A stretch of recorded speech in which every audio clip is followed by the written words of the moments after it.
بسم اللہ الرحمن الرحیم۔ السلام علیکم۔ دنیا میں یہودیوں سے زیادہ بدبخت اور سرکش کوئی قوم نہیں گزری جو اپنے نبیوں کو ناحق قتل کرتے تھے۔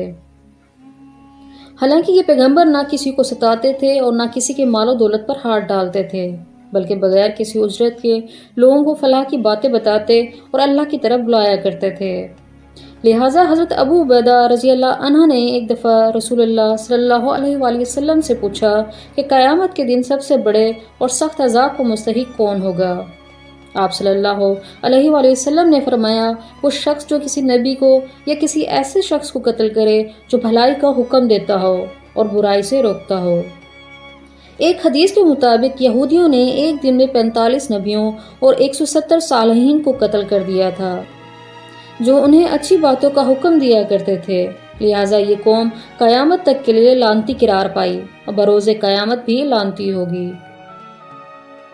آج ہم اس ویڈیو میں انہی مظلوم انبیاء کرام میں ایک برگزیدہ نبی حضرت یحییٰ علیہ السلام کی شہادت کے واقعے کو جانیں گے۔ حضرت یحییٰ علیہ السلام حضرت زکریا علیہ السلام کے فرزند تھے۔ حضرت زکریا بھی اللہ کے پیغمبر تھے۔ اولاد نہ ہونے کی وجہ سے حضرت زکریا علیہ السلام اور آپ کی اہلیہ بہت غمگین رہا کرتے تھے۔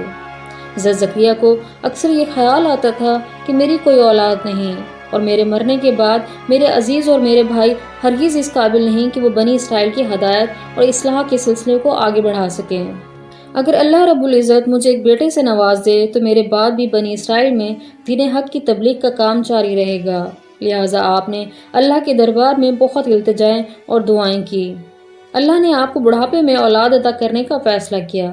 اللہ نے ایک فرشتے کے ذریعے حضرت زکریا علیہ السلام کو یہ خوشخبری دی کہ ہم تمہیں ایک بیٹا دیں گے جس کا نام یحییٰ رکھنا۔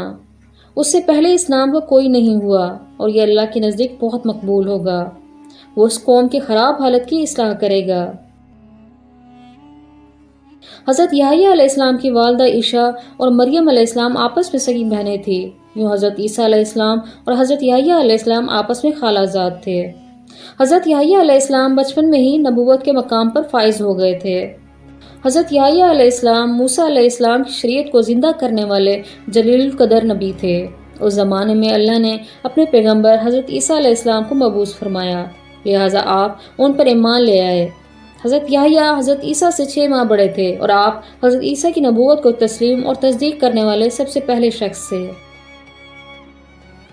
روایتوں کے مطابق حضرت یحییٰ علیہ السلام کثرت سے گریہ وزاری کیا کرتے تھے، یہاں تک کہ آنسو کے جیسے آپ کے رخساروں پر نشان پڑ گئے تھے۔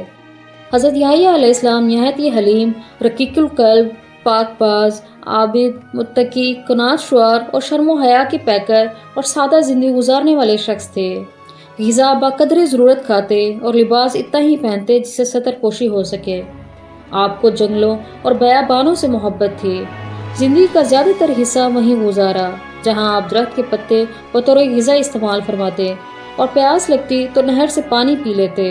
نہ کوئی گھر تھا اور نہ زمین جائیداد، جہاں رات ہوتی وہیں بسیرا کر لیتے۔ حضرت ابن عباس سے روایت ہے کہ رسول اللہ صلی اللہ علیہ وآلہ وسلم نے فرمایا کہ اولاد آدم میں سے ایسا کوئی نہیں جس سے گناہ سرزد نہ ہوا ہو سوائے حضرت یحییٰ علیہ السلام کے۔ اللہ نے حضرت یحییٰ کو 5 باتوں کا حکم فرمایا تھا کہ ان پر عمل کرو اور بنی اسرائیل کو بھی عمل کرنے کا حکم دو۔ لہٰذا انہوں نے بنی اسرائیل کو بیت المقدس میں جمع کیا اور فرمایا، اللہ نے مجھے 5 باتوں کا حکم دیا ہے۔ اللہ کے سوا کسی کی عبادت نہ کرو اور نہ ہی اللہ کے ساتھ کسی کو شریک کرو۔ میں تمہیں نماز کا حکم دیتا ہوں جو خشوع خضوع کے ساتھ ادا کرو۔ میں تمہیں روزے رکھنے کا حکم دیتا ہوں، بے شک روزے دار کے منہ کی بو اللہ کے نزدیک مشک سے بھی زیادہ معتبر اور پسندیدہ ہے۔ میں تمہیں صدقہ کرنے کا حکم دیتا ہوں اور کثرت سے اللہ کا ذکر کرتے رہا کرو۔ حضرت یحییٰ علیہ السلام کے وفات کے متعلق مفسرین نے مختلف واقعات تحریر کیے ہیں، تاہم مورخین کی اکثریت نے جس واقعے کو بیان کیا ہے وہ لوکا کی انجیل سمیت بہت سی کتابوں میں درج ہے، جس کا خلاصہ یہ ہے کہ حضرت یحییٰ علیہ السلام کے زمانے میں یہودی بادشاہ ہیرود ایک عیاش شخص تھا جس کی وجہ سے پورے ملک اور بنی اسرائیل میں فسق و فجور پھیل رہا تھا۔ اس نے اپنے حقیقی بھائی فلپ کی بیوی ہیرودیاس کو بغیر نکاح اپنے گھر میں رکھا ہوا تھا۔ حضرت یحییٰ علیہ السلام چونکہ نبی تھے اور دعوت حق کا کام سر انجام دیتے تھے، لہٰذا انہوں نے بادشاہ کی اس فحش حرکت کے خلاف آواز بلند کی، جس کے نتیجے میں انہیں گرفتار کر کے قید خانے میں ڈال دیا گیا۔ بادشاہ نے یحییٰ علیہ السلام کو قید تو کر دیا، لیکن وہ ان سے ڈرتا بھی تھا۔ وہ جانتا تھا کہ آپ اللہ کے سچے نبی اور نیک انسان ہیں۔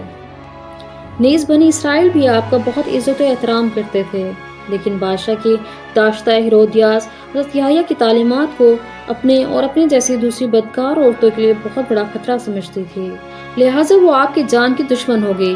اسی دوران بادشاہ کی سالگرہ کے موقع پر محل میں رقص و موسیقی کی محفل جمی، جس میں ہیرودیاس کی جوان اور خوبصورت بیٹی نے اپنے سحر انگیز رقص دکھا کر بادشاہ کو اپنے جال میں پھنسا لیا۔ بادشاہ نے خوش ہو کر اس سے کہا کہ مانگ کیا مانگتی ہے۔ بیٹی نے اپنی ماں سے مشورہ کیا تو پہلے ہی ایسے موقع کی طاق میں تھی، لہٰذا اس نے بیٹی سے کہا کہ بادشاہ سے یحییٰ علیہ السلام کا سر مانگ۔ بیٹی نے بادشاہ کے سامنے ادب سے جھک کر عرض کیا، اے بادشاہ سلامت، مجھے یحییٰ کا سر تھال میں رکھ کر منگوا دیجیے۔ بادشاہ یہ سن کر پریشان ہو گیا، مگر اپنی محبوبہ کی بیٹی کی فرمائش کیسے رد کر سکتا تھا، لہٰذا اس نے سپاہیوں کو قید خانے بھیجا اور حضرت یحییٰ علیہ السلام کا سر کٹوا کر آپ کو شہید کر دیا۔ آپ علیہ السلام کے سر مبارک کو ایک تھال میں سجا کر اپنی محبوبہ کی رقاص بیٹی کے سامنے پیش کیا۔ روایتوں کے مطابق حضرت یحییٰ علیہ السلام کی شہادت پر آسمان سے خون کی بارش ہوئی اور سورج کا رنگ سرخ ہو گیا، اور جب آپ کے کٹے ہوئے سر سے خون گرا تو وہ زمین پر جوش مارنے لگا۔ لوگوں نے اس خون کو بہت دبایا اور صاف کیا، لیکن وہ خون کے قطرے اسی طرح جوش مارتے رہے، یہاں تک کہ اللہ نے بنی اسرائیل پر ایک سخت عذاب کا فیصلہ کر دیا۔ اس وقت روم کا سیزر البیریس تھا۔ وہ ہیرود سے ناراض ہو گیا اور اس نے اپنے بھتیجے اینٹی پاک کو اس کی سلطنت پر حملہ کرنے کے لیے بھیجا۔ وہ ایک خونخوار فوج لے کر یہودیہ پر حملہ آور ہوا۔ بادشاہ کے لشکر نے قسم کھائی کہ جب تک یحییٰ علیہ السلام کا خون جوش مارتا رہے گا، ہم یہودیوں کو قتل کرتے رہیں گے۔ ہزاروں یہودیوں کا قتل عام کیا گیا۔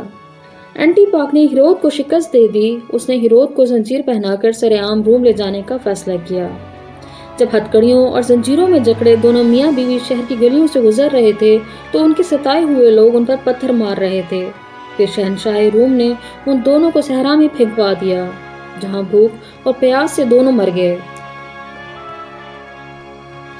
انجیل میں ان رومی افواج کو خدا کا لشکر قرار دیا گیا ہے، کیونکہ اللہ کا یہ قانون ہے کہ وہ سرکش قوم پر دوسری سخت اور جنگجو قوم کو مسلط کر دیتا ہے، جو ان پر قہر بن کر ٹوٹتے ہیں اور اس قوم کو تباہ کر ڈالتے ہیں۔ مورخین نے لکھا ہے کہ امی خلیفہ ولید بن عبد الملک جب دمشق میں مسجد تعمیر کروا رہے تھے تو اس دوران وہاں ایک غار دریافت ہوا۔ اطلاع ملنے پر خلیفہ خود غار میں داخل ہوئے تو دیکھا کہ ایک صندوق میں انسانی سر رکھا ہوا ہے، اور اس صندوق پر لکھا تھا کہ یحییٰ ابن زکریا کا سر ہے۔